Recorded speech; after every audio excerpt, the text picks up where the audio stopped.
They burned her house to smoke him out. He ran into the fire. They said he couldn't live among folks. Too wild, too dangerous. But Ellie Harper, a grieving widow fresh from burying her husband, paid $6 to take him home. The man didn't talk, didn't eat. Just chopped wood, fixed the roof, and carried winter behind his eyes. But when guns came knocking and real fire swallowed their house, Ridge and Ellie faced a choice: run, like always, or stay for the first time, side by side. The wind in Bitter Hollow didn't blow, it gnawed, bit through cloth and skin like it was looking for bone. Ellie Harper stood in the middle of the dirt lot, outside the old township barn, scarf tight around her face, eyes squinting into a storm of grit. Her hands, rough and chapped, clutched $6 so tight the edges had dug half-moons into her palm. They'd told her not to come here. Widow Harper, 34, no children, no kin, just buried a husband eaten alive by anthrax and debt. The law sold off everything he left behind: 2 mules, a saddle, and a promise to be back by spring that turned to rot in less than 3 weeks. Ellie came anyway. Inside the barn, the townsfolk gathered like crows on a fence, half frozen, half curious.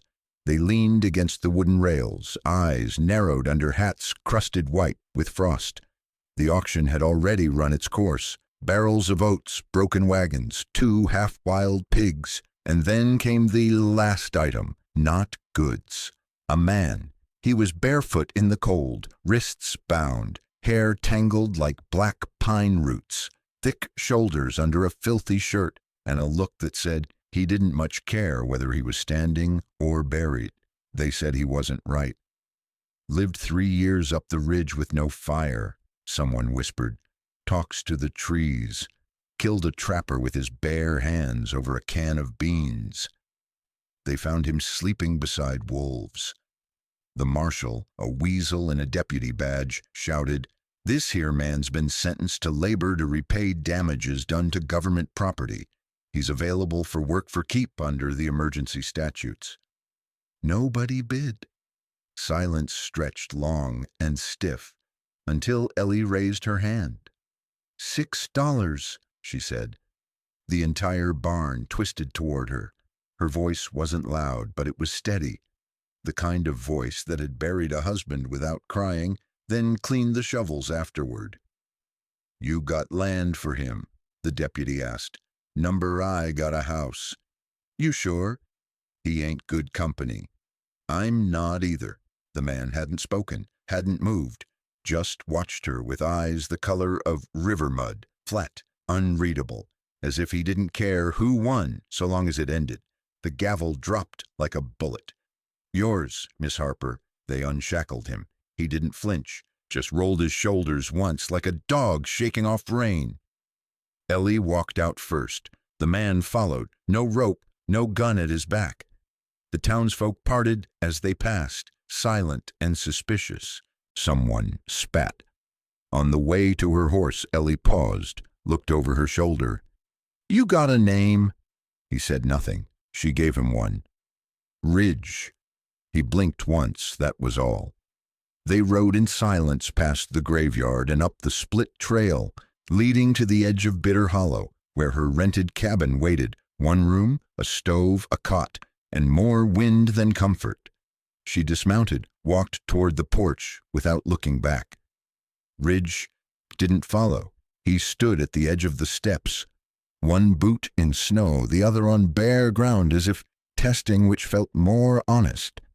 Ellie opened the door, went in, left it wide. It stayed open a long time. Until just as dusk started bleeding down the hills, he stepped through without a sound. Ridge McKellen, or whatever his name really was, woke before dawn, silent as frost, and walked the perimeter of the small plot like he was checking for ghosts. Ellie watched from behind the crooked curtain, coffee warm in her hands, unsure if she should feel comforted or concerned. The man moved like he was part of the land, slow, deliberate, every muscle sure of itself, but never loud. He kept to the edges, slept on the floor instead of the cot, sat under the porch roof when it snowed, bare arms crossed, eyes lost in something farther than the hills. He didn't ask for food, didn't touch the fresh cornmeal bread or the stew she left on the table.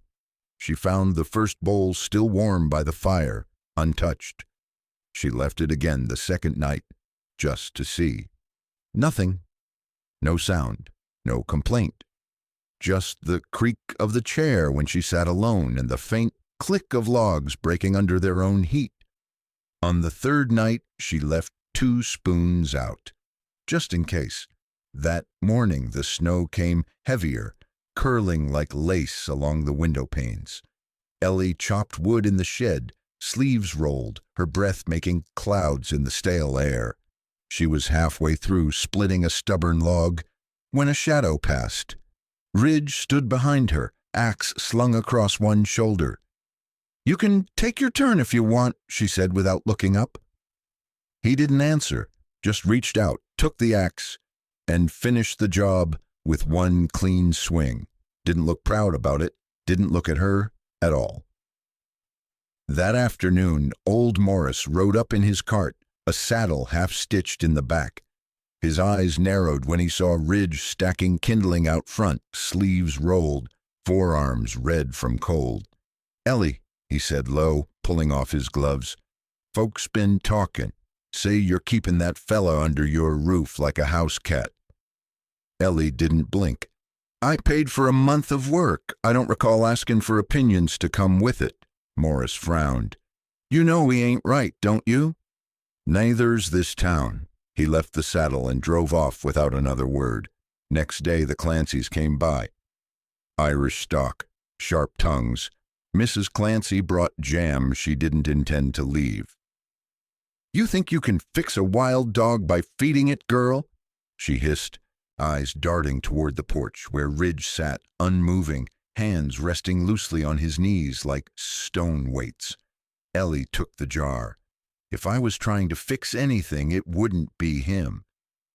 "You can't keep him," Mrs. Clancy whispered. "He's dangerous. He hasn't said a word to me. That's what's dangerous." That night, Ridge stood by the fire, staring into it like he was waiting for it to say something first. Ellie sat at the table, a blanket around her shoulders, the silence swelling between them like a third presence in the room. Finally, she spoke. "You got a mouth. You just don't use it." He didn't even blink. "I'm not your enemy," she said, voice low. "But if you plan on living here like a shadow, I need to know why you let me bring you home." He turned, slowly, looked at her for a full beat, like weighing the cost of being understood. Then, one word. "Quiet." She tilted her head. "That's it?" He nodded once, not rude, not cold, just final. She poured him a cup of coffee, pushed it across the table. He didn't touch it, didn't matter. She left it there anyway. The man didn't ask to stay, and Ellie didn't offer, but something in the quiet between them shifted that night. Not softened, but changed. He stood, crossed to the door, and stepped out into the wind without his coat. She didn't stop him, but for the first time since he walked through her door, she followed. She stood in the threshold, watching his frame blur into the dark, and just before he disappeared into the trees, he turned back, barely a turn, more a pause, and looked toward her porch light. He didn't smile. The third morning came with wind that could skin a mule. Ellie woke to the sound of boots on frost-hardened dirt. She pulled back the curtain. Ridge was out front, chopping wood in the half-light before sunrise. No coat, no gloves, just the raw rhythm of a man who didn't care if his hands bled. By the time she finished her coffee, the porch was stacked thigh-high with neatly split logs. He didn't knock, didn't wait. He just left the axe by the door and disappeared behind the barn like mist rolling off a pond. She found the soup pot still half full from the night before, still untouched. That evening, she cooked again, potato chowder this time, thick with cream and garlic, then ladled 2 bowls and set them on the table. She didn't speak. She didn't look at him. He walked in like fog, sat across from her, looked down at the food, still didn't lift a spoon. "Suit yourself," she muttered. He stayed seated while she ate, didn't fidget, didn't blink much, just watched the flames dance in the hearth like they owed him answers. And then he stood, walked to the door, stopped. She looked up.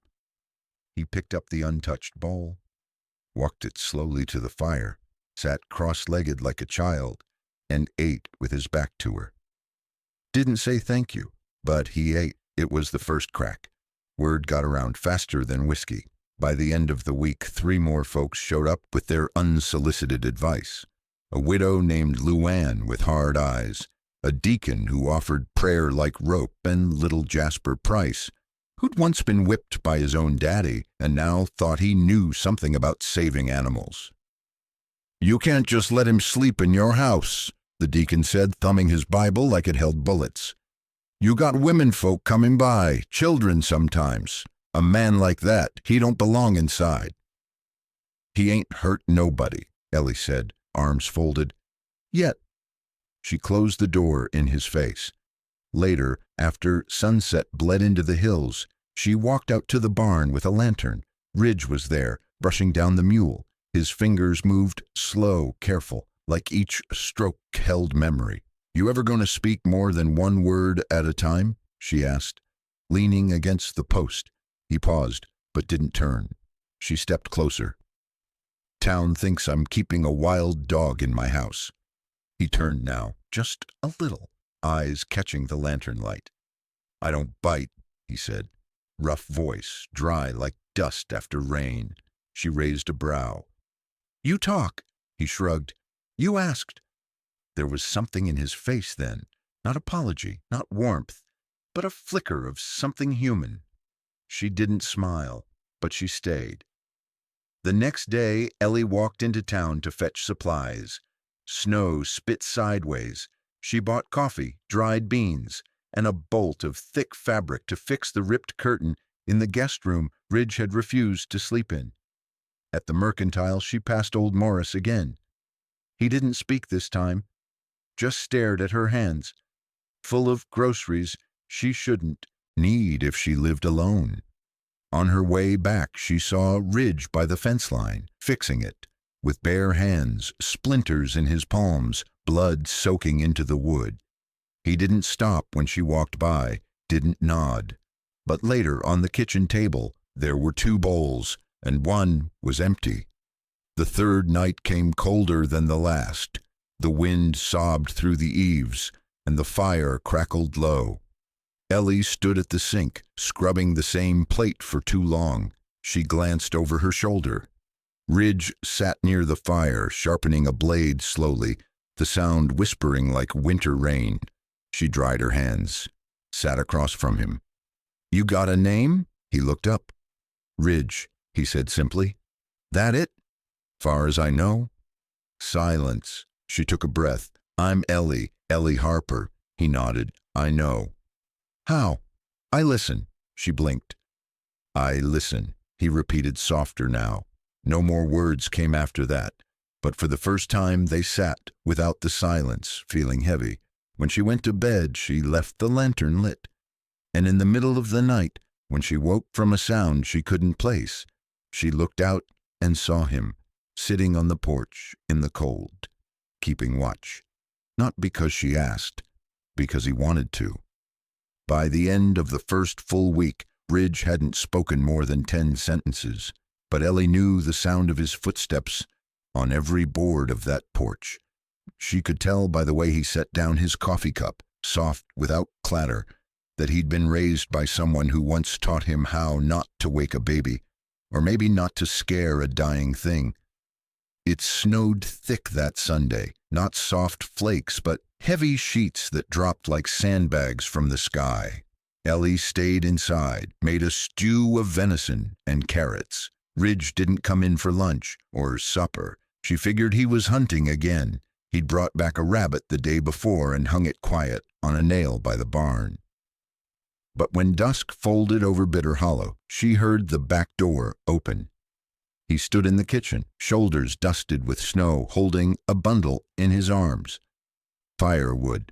Without a word, he laid it by the hearth. The sleeves of his coat were soaked through, the fingers of his left hand scraped raw, but he said nothing, just stood there, steam rising off him like a ghost was leaving his skin. She reached for a towel. "Sit," she said, more like a command than an offer. He did. As she cleaned his palms, she noticed something stiff tucked in the inside pocket of his coat. Not folded like a letter, stiff, thin, edged, a notebook. He didn't stop her from pulling it free. She looked at him, eyes asking. He didn't nod, but he didn't stop her either.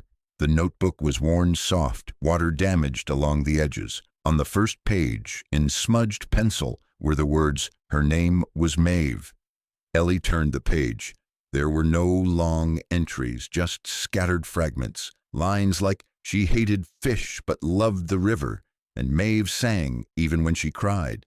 Then dates, names, places, scrawled sketches of a woman's face, a girl's hands holding a baby rabbit.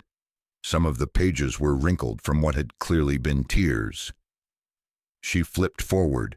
A drawing in charcoal, rough but full of care, showed 3 small children sitting in the grass, looking up at someone out of frame. She didn't speak. When she looked up, Ridge had stood and walked outside.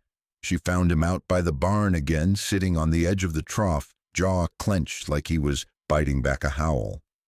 "She was your wife?" she asked from a distance. He didn't look at her. "My sister," he muttered. A silence passed. Then he added, "She was 16 when she died." Ellie stepped closer. "They took our land," Ridge said, voice even, dead flat. "Made up documents, burned our roof off in winter. Maeve ran. A neighbor boy caught her. Said he thought she stole from him. No judge, no trial, just rope and spit. I found her cold." He paused, a dry wind shifting in his throat. "I found him too." Another pause, this one longer. "There were 5 witnesses. I didn't speak at the trial, didn't speak at all. They said I was too far gone to defend myself. Maybe I was." His hands balled into fists, snow falling around him, catching in his beard. "I left before the verdict, took nothing, said nothing. I walked until I didn't know the names of the hills anymore." Ellie's voice was soft. "Why come back?" He finally looked up. "Didn't know I had." That night, Ellie left his soup on the table again. This time he ate at the table with her. They didn't speak, but he poured her a second cup without asking, and when she stood to leave, he surprised her. He opened the door first, let her walk through. Not a gentleman's gesture, a soldier's, or a ghost's trying to remember how to be human again. Snow turned to slush 2 days later. Bitter Hollow's only road turned from frozen dust to a gray soup of gravel and regret. Ellie had just finished clearing the porch when she heard hooves. Not the rhythm of a tired draft horse, but the deliberate, slow clop of an animal that knew it was being watched. She stepped off the porch with a hand shielding her eyes. The man on horseback was wrapped in a long brown coat, slick with trail grime. His hat was tilted low, silver star dull on his chest. His horse was jet black and didn't flinch once, not even when Ridge stepped out from the barn. "Afternoon," the rider said, voice dry as tumbleweed. "I'm looking for Ridge McKellen." Ellie didn't answer. She felt her throat tighten. "I take it that's him," the man said, glancing at Ridge, who didn't move a hair. The stranger dismounted, dropped the reins with no care for them. "Name's Merrick Sloan," he said, "federal marshal, or was. Don't need the title to smell unfinished business." Ellie crossed her arms. "What's your business?" Sloan cocked his head, slow and sharp. "Thunder Creek ever reach this far north?" he asked, eyeing the snow like it might whisper back. "Not that I know of," Ellie replied. "Strange, 'cause the man you got sitting in your barn, he walked out of Thunder Creek with a warrant still warm, For murder. She heard Ridge shift behind her. Not a shuffle, just the dry sound of weight moving between boots. The man hadn't flinched at the word murder. He was never tried, Ellie said. Didn't need to be, Sloane replied. Killed the boy who accused his sister. Didn't wait for the rope or the gavel. Took off into the wild. Some say he lived with wolves. Others say he is one. Ellie's voice was cold. He's under contract here. Sloane smirked. $6 don't buy you peace, lady. He stepped forward one pace too far. Ridge moved then. Just one step beside her. Sloane raised a hand. Not here to draw blood today. Just wanted you to know the man sleeping under your roofs got blood on his hands, and not all of it dried. Then he turned, slow as always, and climbed back onto his horse. I'll be around, he said over his shoulder. Sometimes the wild don't stay caged for long. Ellie watched him ride off until the road swallowed him whole. That night, Ridge didn't eat. He sat outside on the porch, hat low, coat tight, hand on his knee like he was waiting for something, someone. Ellie brought out a cup of coffee and set it beside him. He didn't reach for it. She sat beside him. Finally, she asked, was it true? He nodded once. Most of it. She let the wind fill the silence. You don't have to stay, she whispered. If they come, if it gets worse, I'll understand. He looked at her then. Really looked. Not past her, not through her. Wasn't planning on staying, he said. Never do. He picked up the coffee, drank once. But I'm tired of running. Then he set the cup down, not soft this time, solid, final, and sat with her there on the porch until the moon rose like a slow blinking eye. The attic door groaned like an old secret being told. Ellie hadn't meant to go up there. She just needed extra candles. But something about the silence upstairs called to her like a faint knock behind memory. Ridge had been sleeping in the attic since the first night, not by invitation, not by order. He just went. Every dusk, without a word, like a ghost crawling back into its box. She carried the oil lamp up slow, steps creaking beneath her boots. The attic was small, dust sweet and dry. A cot by the far wall, a blanket folded military neat. Beside it, a crate, a stack of firewood, and a table, old and water-stained. That's when she saw them. Charcoal drawings, not just any sketches, each one done in a sharp, untrained hand. Raw lines thick as sorrow. The first was a girl, no older than 17. Braided hair, laughing eyes, gap between her teeth. Then another of her holding a baby with cheeks like puffed bread. Then one of 3 children sitting on a fallen log, their feet swinging, their faces sketched with memory too precise to be imagination. On the corner of the table sat a folded square of blue ribbon, brittle with age.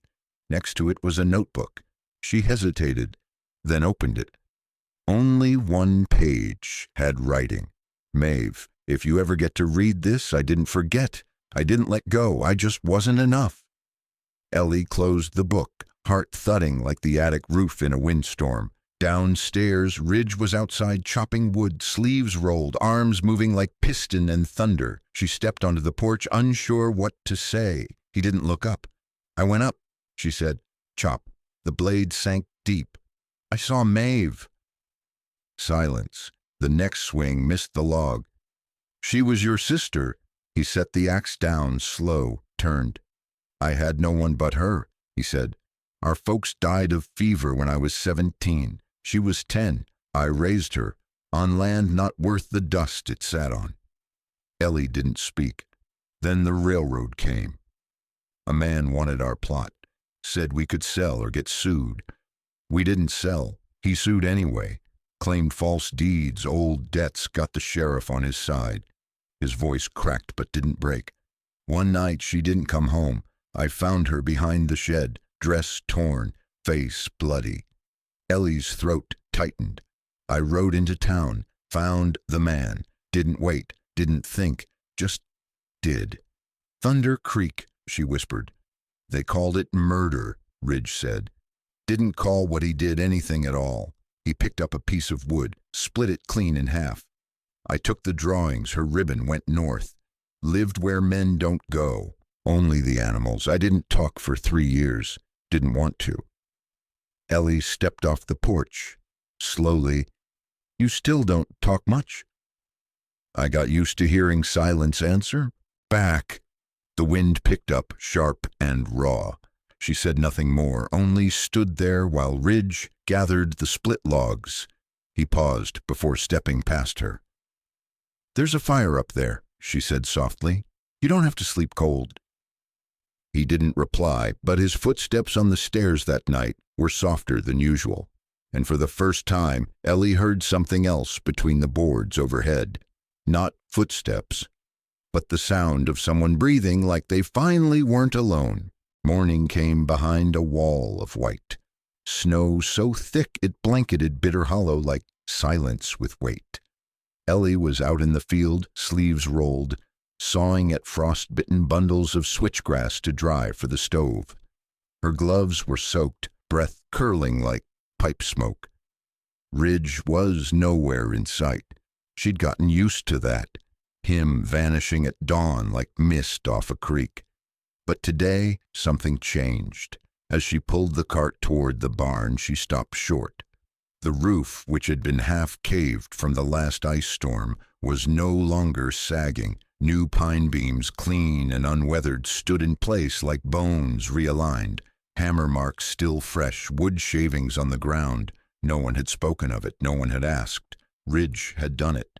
Ellie turned to look toward the edge of the trees, where he usually watched the horizon like he owed it something, but he wasn't there, and somehow she didn't need him to be. She understood the message. That evening supper was venison stew and cornbread, the kind that sticks to your ribs and asks nothing more. Ridge came in without a sound, washed up, sat down. She served them both. He didn't touch his spoon. Instead, he placed something small on the table, a box. It was wooden, no nails, no hinges, just carved hand-sanded, the edges rounded smooth. Burned into the lid was a pattern. 2 wolves facing one another, a line of pine trees between them. She looked at it, then at him. I made it, he said, voice low. Didn't know what women carry, but I figured maybe it needs a place. Ellie opened it. Empty, except a folded slip of paper. I don't know what you need, but I made a place for it. She didn't say a word, just shut the lid, holding it like it meant more than it weighed. Ridge didn't meet her eyes. He just stood and went out to the porch, like always, where he'd sit through night winds like a guard dog, without a command. She followed, wrapped in a shawl. You know, she said, easing into the chair beside him, most folks wait till Christmas to give something. I don't do calendars. You don't do a lot of things. That's so. Like eat supper, or knock before entering the barn, or talk when someone's crying.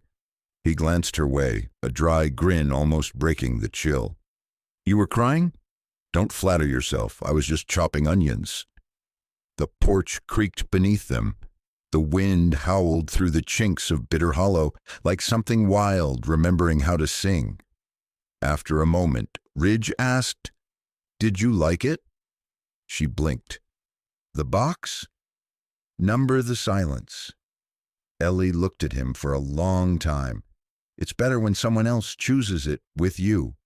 He didn't nod, didn't reply, just leaned back, eyes on the horizon.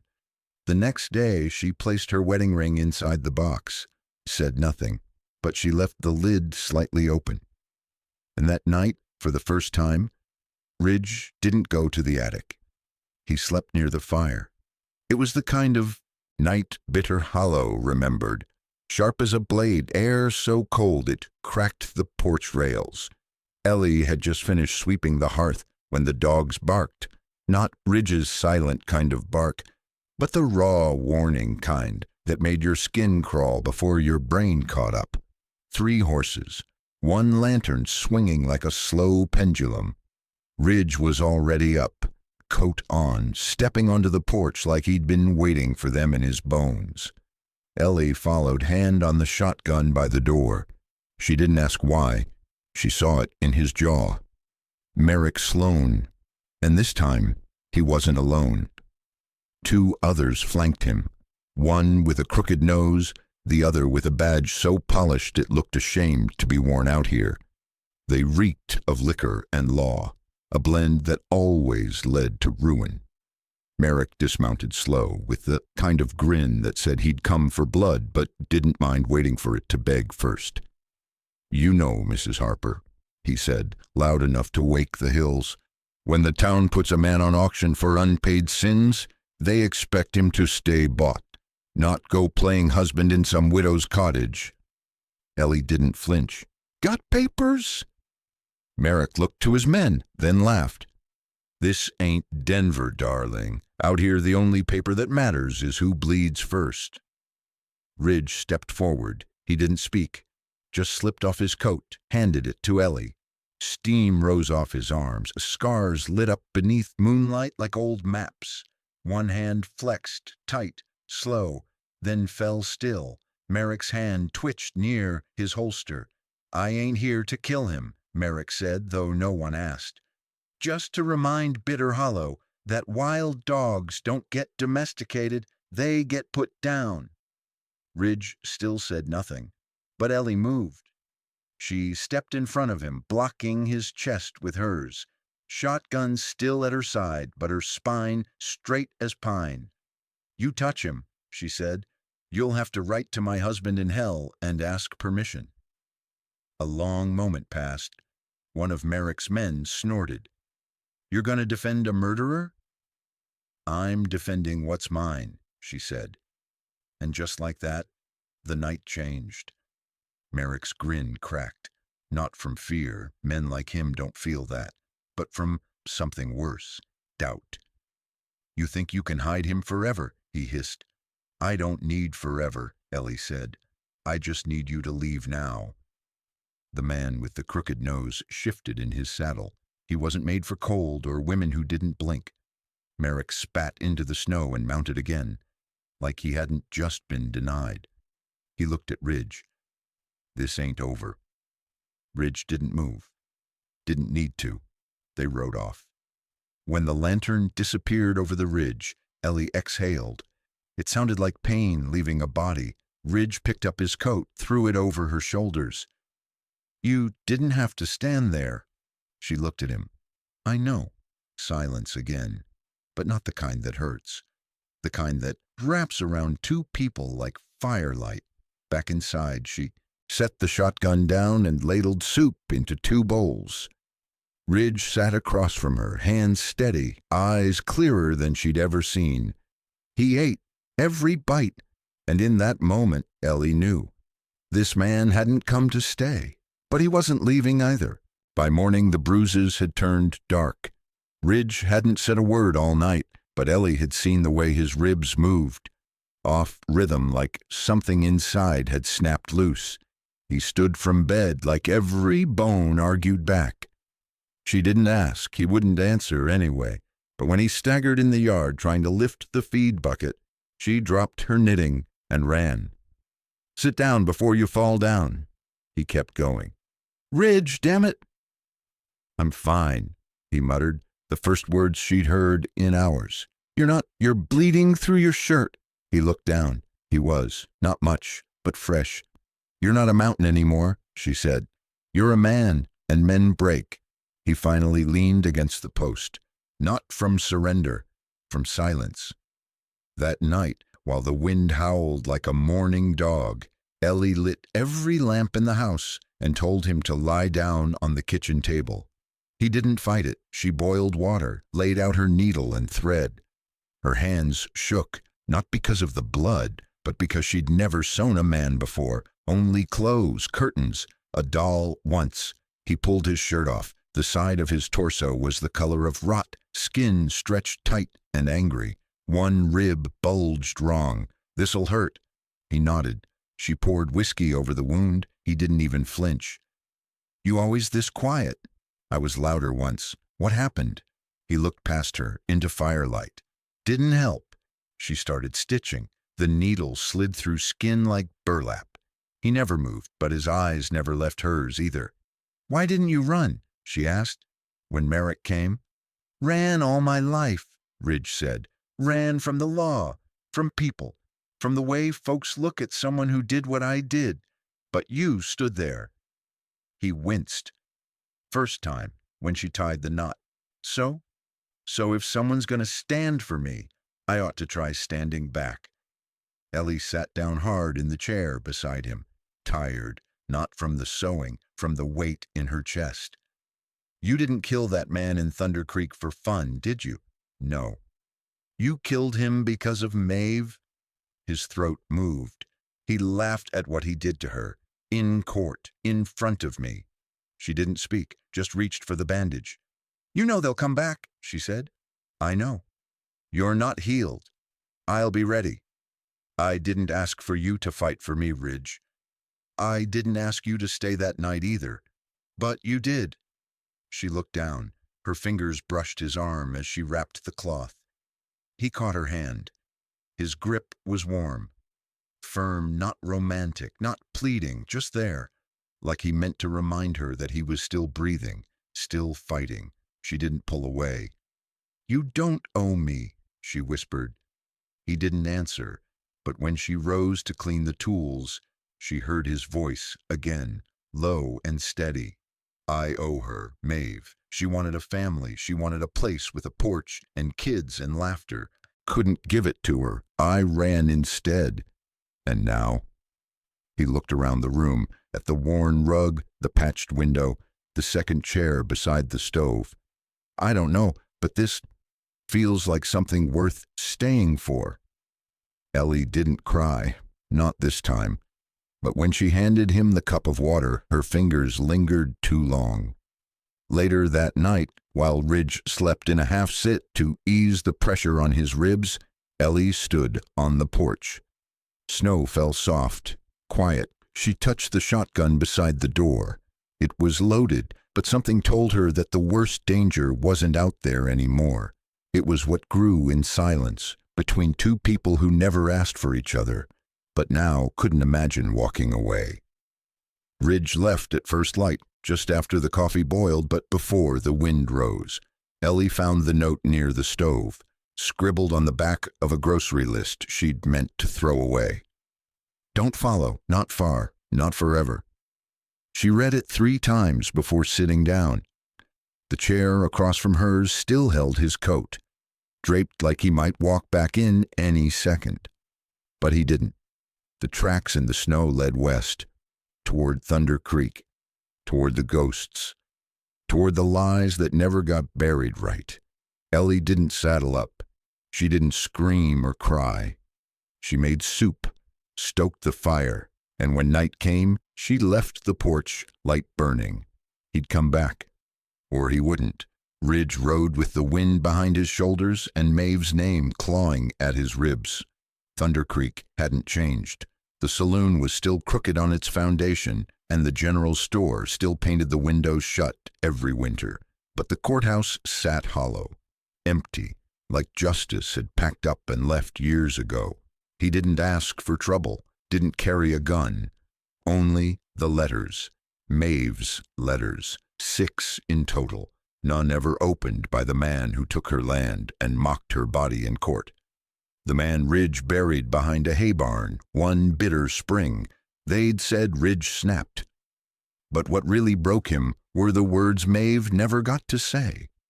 Words sealed in envelopes with stamps that meant nothing to a sheriff who drank with criminals. Ridge walked into that town like someone who'd already been judged and sentenced.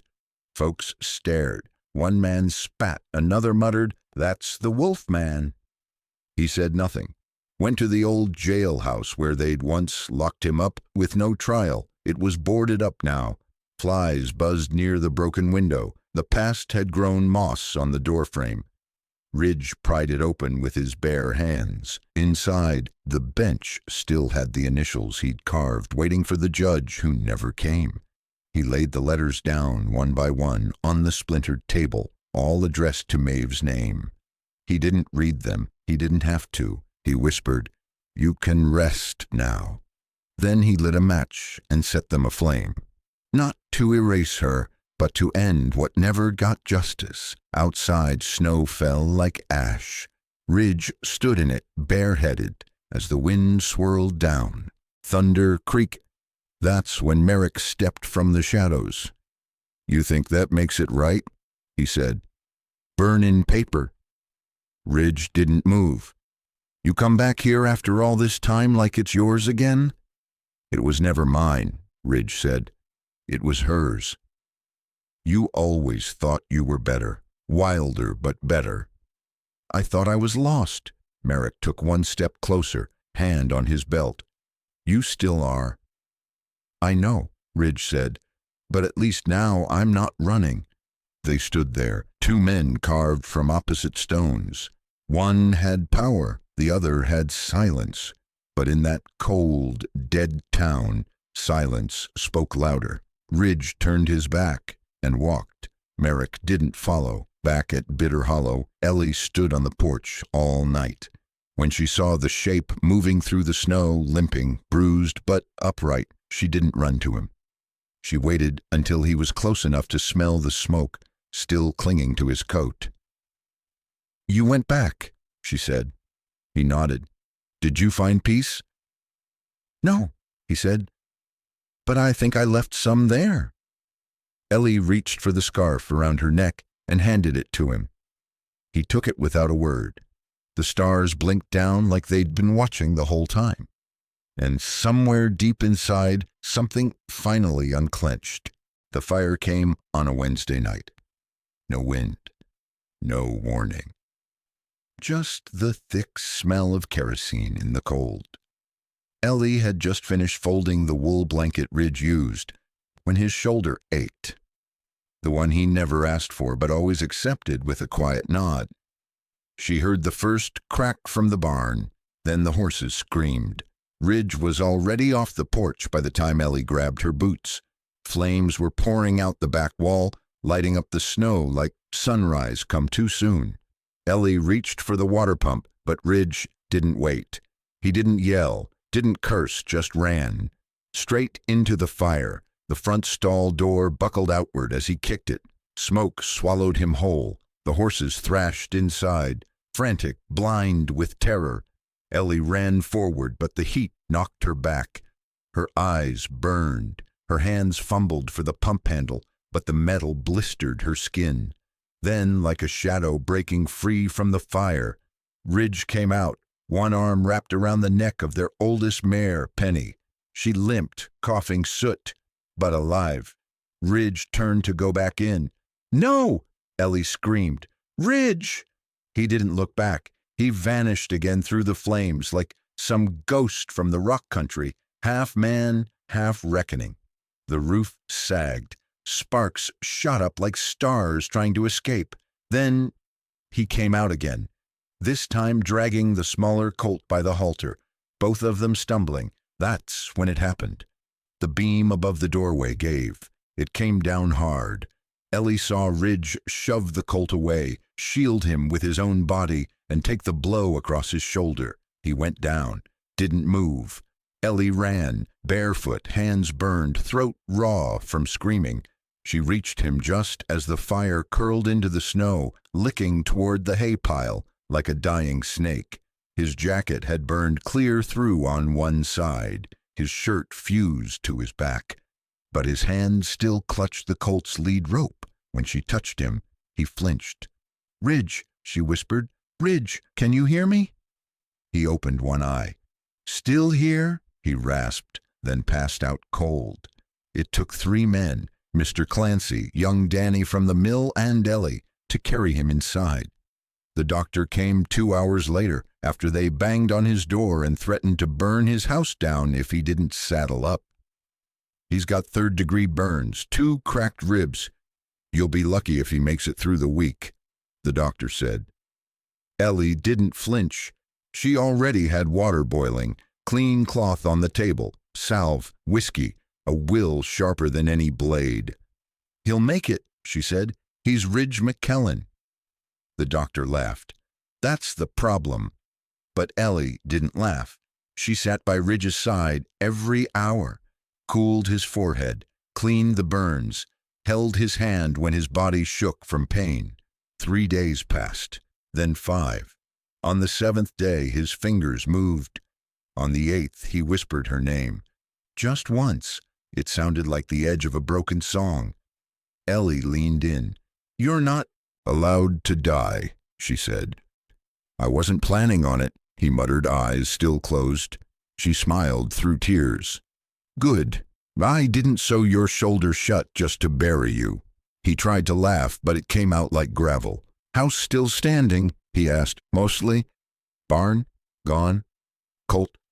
"Sleeping." He nodded. "Good." Ellie touched his cheek. "You went back into that fire," she said. "You would have," he replied. There was no poetry, no grand confession, just 2 people staring at each other across the silence they'd both carried too long. And in that silence, something new began. Ridge didn't walk for 21 days. Didn't speak much either, though Ellie didn't need words. The fire had left his left shoulder raw, puckered, shiny like new leather. His breath came slow, like each inhale had to decide whether it was worth the pain. But he was alive. That was enough. Ellie kept to her quiet rhythm, boiling herbs, changing bandages, tending to the horses with one arm while the other kept watch on Ridge. Sometimes at night she'd sit near the foot of his bed and whisper old stories she'd grown up hearing, half-truths and legends about people who survived storms, wars, and heartaches worse than death. She didn't know if he heard. Then one morning, while pouring warm water over his bandages, she caught him watching her, not just seeing her. Watching, like a man waking up inside his own bones. "I'm still here," he said. The words cracked like old wood. She smiled. "Took you long enough?" He tried to sit up. "Don't. Need to check the barn." "There is no barn." Ridge blinked. His eyes flicked toward the window where snow dusted the scorched earth. Then he looked back at her. "You should have let me burn." She set the cloth down. "Don't ever say that in my house," she said. "Not after what you did." He didn't argue. He closed his eyes again, jaw clenched like it was holding back years. Not words. That night she found him sitting up, legs over the side of the bed, wrapped in a blanket like some stubborn bear pretending not to be wounded. "You planning on walking somewhere?" "Just to the porch," he muttered. She handed him her arm. "Let's go." The walk took 10 minutes. Each step cost him something, but when they reached the porch, Ridge sat down on the second rocker, the one no one ever used. He didn't speak for a long time. Then, "This chair always been here?" "Was my husband's." Ridge nodded, slow. He was a good man, the kind who believed the world owed him nothing. They sat in silence. The wind blew in from Midnight Rock, cold and clean. Ellie tucked the blanket tighter around his shoulders. Ridge didn't stop her. Next morning, when she went out to fetch water, she noticed something new. The old wooden sign above the porch, weathered and faded since she'd moved in, had been scrubbed clean, and beside the name Harper, in black uneven letters, another name had been carved. McKellen. She stared at it for a long time, then walked inside. Ridge was at the table trying to hold a spoon in his bad hand. "You wrote your name?" she said. He didn't look up. "Figured I'd been here long enough." "You asked?" "No. You think I'd leave it up?" He looked at her then. Slow, steady. "No." She sat down across from him. The fire crackled low in the stove. Outside, snow fell in slow spirals, soft as breath. "That name stays," she said. Ridge didn't respond. But when she reached out and placed her hand over his, burnt, rough, trying its best, he didn't pull away. Later that evening, Mr. Morris from the saddle shop passed by with his wife. He stopped at the gate, squinting at the porch.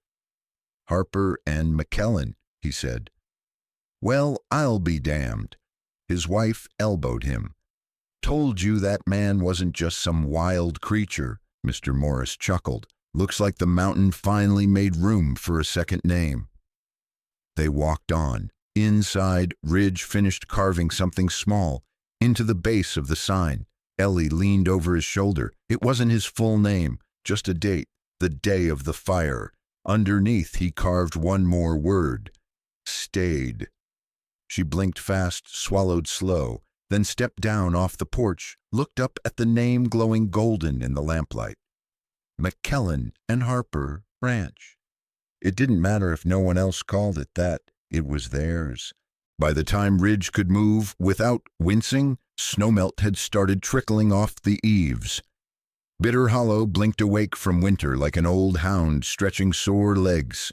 Chickens pecked slush. The wind lost its bite. But Ridge, he didn't leave. He split wood with his right arm, favoring the burned side. When Ellie offered to help, he didn't say no. He just handed her the duller axe. They worked side by side, no more words than needed. But every swing that landed square seemed to say, "I'm still here." Then came Sunday. People began appearing before noon. First was Mr. Morris and his wife, bringing a sack of cornmeal and a crooked smile.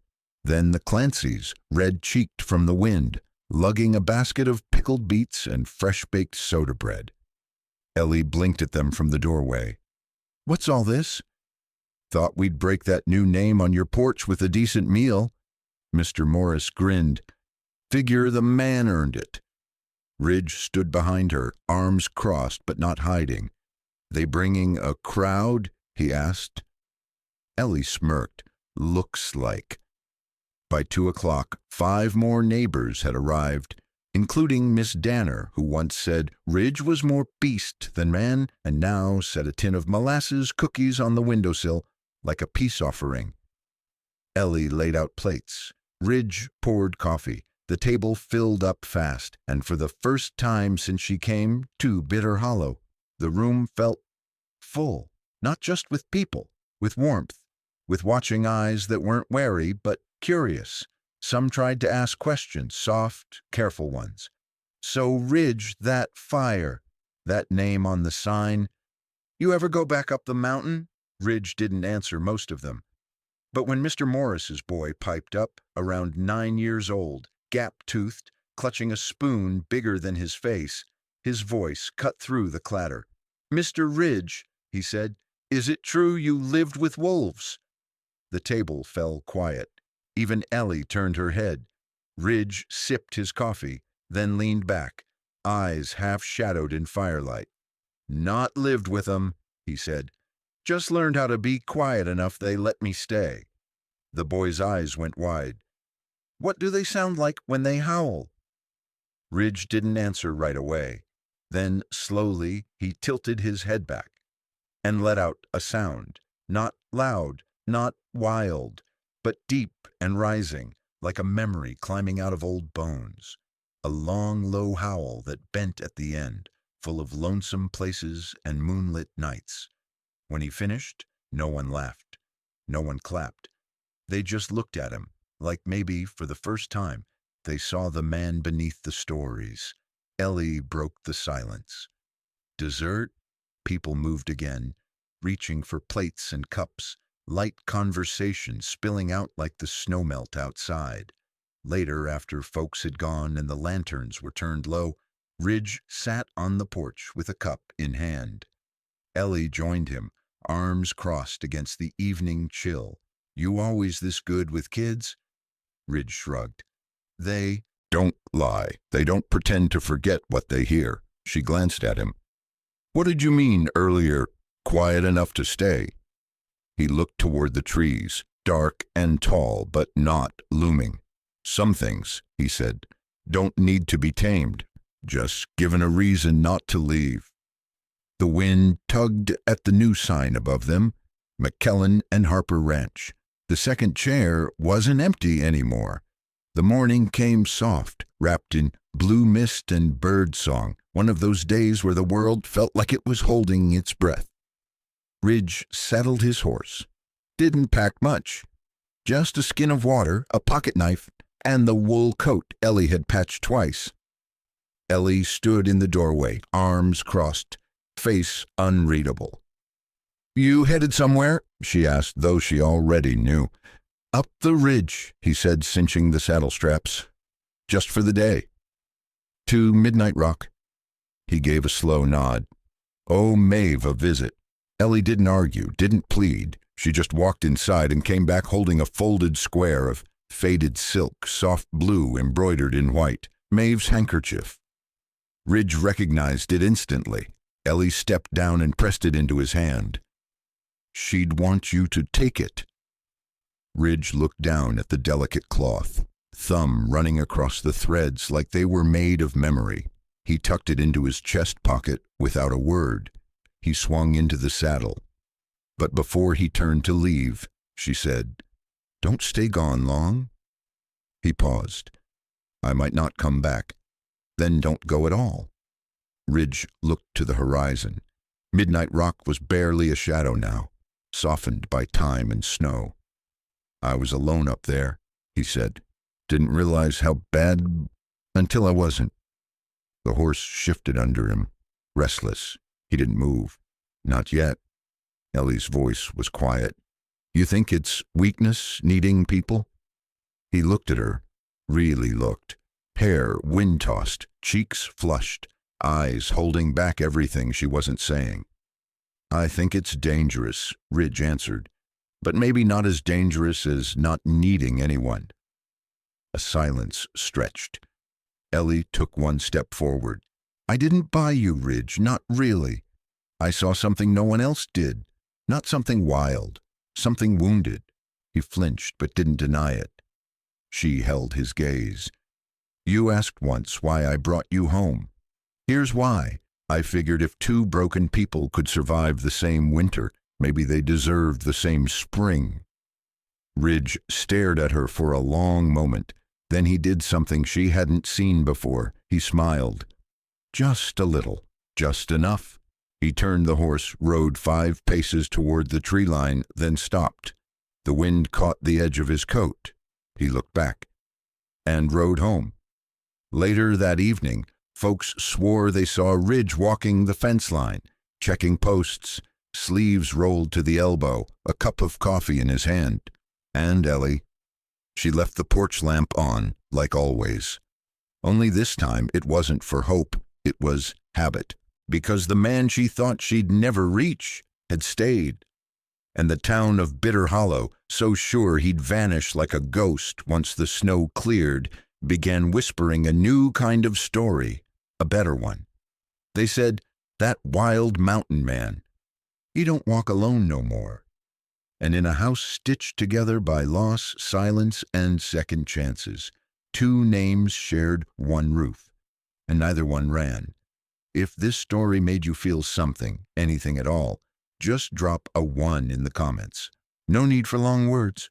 Just let us know you were here. And if you'd ride with us through more tales like this, of broken men, brave women, and quiet homes found in the dust, go ahead and hit that subscribe button. The next Wild West story might just be the one that stays with you forever.